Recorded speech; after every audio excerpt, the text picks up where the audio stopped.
I'll preface it with this. On Friday, we had a lengthy discussion, me and you on this show, about expectations for Indy 500 qualifying based on what we'd seen in practice during the week. And most of my projections were pretty correct. I thought David Malukas was really going to show out and have a good run for Foyt and be better than Ferrucci. That proved true. I thought Palou was going to have a lot of speed, but not pole speed. I thought the hate on Ed Carpenter racing was a bit overblown. That held true. I thought there would be issues for the 51 making the field.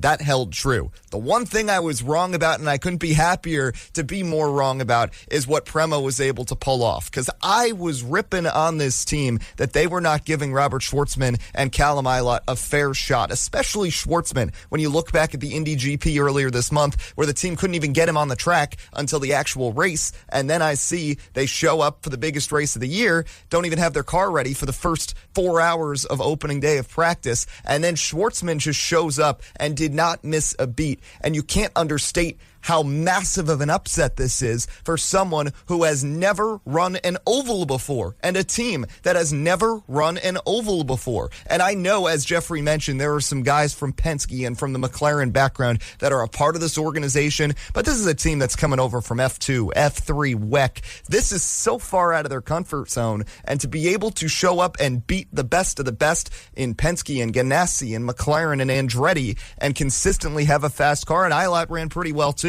But for Shwartzman to do this, absolutely remarkable. And I think the interesting thing, too, the point I made to you, Tropper, was that the recipe, everybody talks about recipes for success. The recipe for a lack of success in IndyCar qualifying and to potentially be bumped for the Indy 500 is a combination of two things: a lack of oval experience behind the wheel and a lackluster equipment set from the car.